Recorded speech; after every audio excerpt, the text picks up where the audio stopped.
Welcome back ناظرین break کے بعد جوائن کیا ہے احمد خان بچڑ صاحب نے. آپ اپوزیشن لیڈر ہیں پنجاب اسمبلی میں. احمد خان بچڑ صاحب پروگرام میں خوش آمدید. جی السلام علیکم. وعلیکم السلام. بچڑ صاحب پنجاب اسمبلی میں 26 ارکان کے خلاف اسپیکر نے ایک ریفرنس دائر کیا ہے ڈی سیٹ کرنے کا. آپ کیا سمجھتے ہیں کہ اتنی سخت سزا کیوں دی گئی ہے؟ اس سے پہلے 15 اجلاسوں کی بھی پابندی لگائی گئی تھی, اس کے بعد پھر یہ ایک بڑا سٹیپ لے لیا گیا. آپ کیا سمجھتی ہیں کہ اتنا زیادہ سخت جو عمل ہے یہ کیوں کیا جا رہا ہے؟ دیکھیں جی بات یہ ہے کہ سمجھ نہیں آتی, بالکل نئی پریسیڈنٹ سیٹ کی جا رہی ہے. صحیح. اور میں سمجھتا ہوں کہ نعرے بازی پہ اور اگر وہاں پہ احتجاج کرنے پہ یہ ڈی سیٹ پہ آ جاتے ہیں تو اسمبلی رولز اور پروسیجر میں تو ایسی کوئی پروویژن ہے نہیں. صحیح. دوسری بات یہ ہے کہ اسپیکر صاحب چونکہ خود بھی لا نوئنگ ہیں تو میرے خیال میں وہ کسی دباؤ کے تحت فیصلہ کر رہے ہیں, گورنمنٹ کا دباؤ ہے. صحیح. ادروائز ان کو خود بہتر پتہ ہے کہ اسمبلی پروسیڈنگ میں اسپیکر اسمبلی سے باہر نکال سکتا ہے ممبر. صحیح. سرجنٹ آف آرمز کی وجہ اس پہ یا 15 سٹنگز کے لیے جس طرح سسپینڈ کیا ہے جی. تو یہ تو بالکل ہی اب نہیں, ہم بھی اپنا مشورہ کر رہے ہیں جی اپنے جو ہمارے ہیں وکلا ہیں, ہماری لیگل ٹیم ہے ان سے. جی. تو میرا نہیں خیال کہ یہ کوئی انٹرٹین ہوگا. اچھا, اگر اسمبلی رولز کے تحت یہ نہیں کیا گیا تو پھر اس کی کتنی ایکسٹینڈنگ ہو سکتی ہے؟ رولز میں اگر یہ اتنی سخت سزا نہیں ہے تو پھر یہ ریفرنس کیسے آگے چل سکتا ہے؟ اب دیکھیں جی مینٹینیبل تو نہیں ہے. صحیح. ریفرنس اب جو آج کل کے حالات چل رہے ہیں اس کے مطابق تو ہم کیا کہہ سکتے ہیں, لیکن ویسے یہ مینٹینیبل نہیں ہے. یہ بالکل ہی انہوں نے رولز اور ریگولیشن سے ہٹ کے کیا ہے. صحیح. تو اب آپ کیا سمجھتے ہیں کہ اس کو آپ کیسے ڈیل کریں گے؟ کوئی احتجاج کریں گے؟ کیسے کریں گے؟ قانونی چارہ جوئی کریں گے؟ ہم احتجاج بھی کریں گے, اسمبلی باہر بھی لگائیں گے اور قانونی طور پہ بھی اپنا دفاع کریں گے. صحیح. لحاظ سے کریں گے, کیسے نہیں کریں گے. صحیح. اچھا احمد خان صاحب, جی احمد خان صاحب, یہ اس کا ایک فیصلہ اب آ بھی گیا ہے سپریم کورٹ کے فیصلے کے بعد, نوٹیفیکیشن بھی آ گیا ہے کہ جو مخصوص نشستیں ہیں ان کی بحالی کی طرف ساری نشستیں بحال کر دی گئی ہے, 74 نشستیں. تو آپ کیا سمجھتے ہیں کہ سپریم کورٹ کے فیصلے کے بعد یہ جو نوٹیفیکیشن آیا ہے الیکشن کمیشن آف پاکستان کا, اس کے بعد صورتحال کیسی ہوگی, کس طرف کو جائے گی؟ دیکھیں میری بات سنیں, اب یہ تو ایک دھونس اور دھاندلی اور 26 امینڈمنٹ کے بعد عدالتوں کا جو حال ہے آپ کو بھی پتہ ہے. تو اب اس میں تو ہم یہی ہے کہ ان کے لیے دعا ہی کر سکتے ہیں کہ اللہ تعالیٰ ان کو ہدایت دے. اور جس طرح یہ فیصلے کر رہے ہیں, 12 جولائی کا فیصلہ جو سپریم کورٹ کا تھا اس کو انہوں نے جس طرح ایک ہے پیزنٹلی اس کو اڑایا ہے. تو اب اس میں یہ ہے کہ عدالتوں کا تو اللہ ہی حافظ ہے.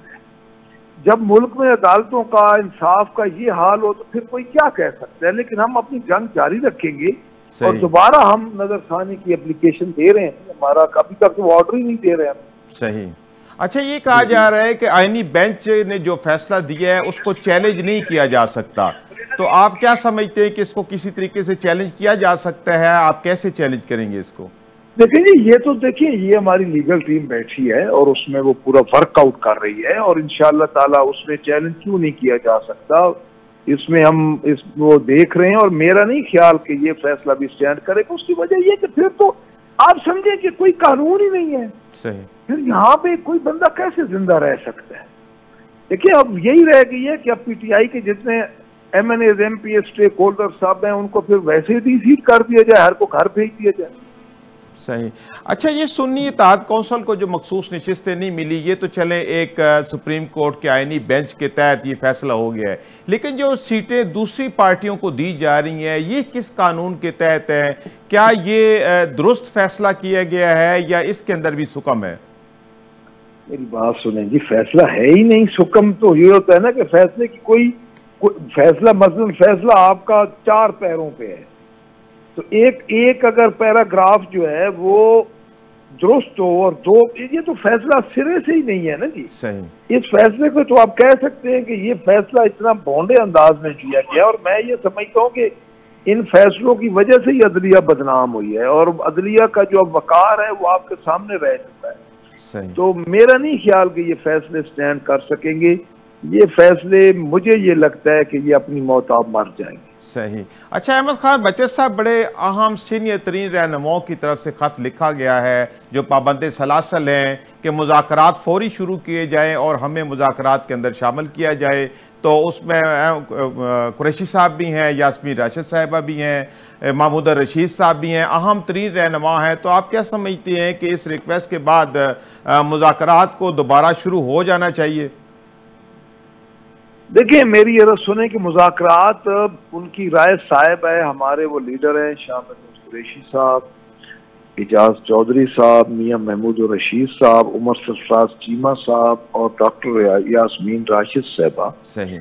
ان کی رائے صاحب ہے اور وہ بھی یہی چاہتے ہیں کہ بااختیار مذاکرات ہوں اور پیٹرن ان چیف بھی یہی چاہتے ہیں کہ بااختیار مذاکرات. صحیح. اور میں یہ سمجھتا ہوں کہ انشاءاللہ تعالیٰ اس بارے میں ان کو مثبت رائے پارٹی سے آئے گی. صحیح صحیح. اچھا پنجاب میں کہاں ہے پی ٹی آئی آج کل؟ نہ کوئی جلسہ نہ جلوس کہیں پہ نظر نہیں آ رہی. کیا وجہ ہے؟ چھٹیوں پہ تو نہیں چلے گئے آپ لوگ؟ نہیں تو آپ ابھی بھی آپ کو نظر نہیں آ رہی. 26 بندے ہمارے سسپینڈ ہو گئے. تو اب آپ کیا کر رہے ہیں؟ وہی تو آپ پوچھ رہے ہیں کہ اتنا بڑا آپ کا وہی آپ کے خلاف ایکشن ہو گیا ہے. کل بھی پریس ٹاک کی ہے اور ہم دیکھیں کل بھی پریس ٹاک کی ہے اور اب ہمیں افیشیلی جب کوئی ریسیونگ ملتی ہے ریفرنس کی تو ہم احتجاج بھی کریں گے. ریفرنس چلے، ریفرنس اگر نہیں بھی ہوتا تو 15 سٹنگز کے لیے تو ان کو سسپینڈ کیا گیا. یہ بھی تو ایک بڑی سزا ہے. عاشورہ کے بعد لگا رہے ہیں، عاشورہ کے بعد باہر سنی لگا رہے ہیں. اچھا عاشورہ کے بعد کچھ کرنے جا رہے ہیں.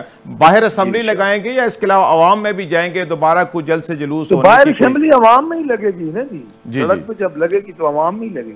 صحیح ہے. اور اس کے علاوہ پھر پنجاب بھر میں بھی کوئی جلد سے جلوس کرنے کا کوئی آپ کا؟ ڈیفینیٹلی وہ تو حکومت نے اپنا اس نے ہماری پارٹی نے لائے عمل دینا ہے. صحیح ہے جی انشاءاللہ. لیکن یہ عاشورہ کے بعد دیں گے؟ ابھی تک کوئی اس حوالے سے کوئی؟ کل نہیں، کل تو اب 8ویں محرم ہے نا. جی جی بالکل صحیح ہے، بالکل ٹھیک ہے، بالکل ٹھیک ہے. جی جی بہت شکریہ احمد خان بچر صاحب، آپ نے وقت نکالا اور پروگرام میں شامل ہوئے. ناظرین احمد خان بچر کا کہنا ہے کہ یہ بہت ایک ظالمانہ فیصلہ کیا گیا ہے. پہلے تو 15 سٹنگز کے لیے ہمارے 26 ارکان اسمبلی کو جو ہے اجلاسوں میں بیٹھنے سے منع کر دیا گیا، لیکن اس کے بعد جو ریفرنس ہے یہ ریفرنس بے بنیاد ہے، یہ ریفرنس جو ہے وہ مینٹینیبل نہیں ہے. ناظرین اسی کے ساتھ پروگرام کا وقت اپنے اختتام کو پہنچتا ہے. اپنے میزبان سعید علوی کو اجازت دیجیے. اللہ حافظ.